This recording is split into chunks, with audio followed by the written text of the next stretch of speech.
सृष्टी, मूळ संख्या म्हणजे काय? मूळ संख्या म्हणजे ज्या संख्येला 30 स्वतः आणि 1 ने भाग जातो ती असते मूळ संख्या. आणि संयुक्त? संयुक्त संख्या म्हणजे ज्या संख्येला ती संख्या आणि अनेक संख्यांनी भाग जातो ती असते संयुक्त संख्या. बर. मूळ संख्या किती आहेत? 25. आणि संयुक्त? 74. मग एक कुठं गेली?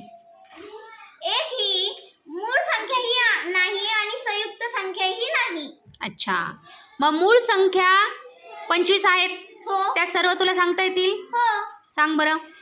2, 3, 5, 7, 11, 13, 17, 19, 23, 29, 31, 37, 41, 43, 47, 53, 59, 61, 67, 71, 73, 79, 83, 89, 97. छान. आता ह्या मूळ संख्यांची बेरीज सांगता येईल का तुला? बर, तुझ्यासाठी अभ्यास. ह्या मूळ संख्यांची एकूण बेरीज किती ती तू काढायची. हो.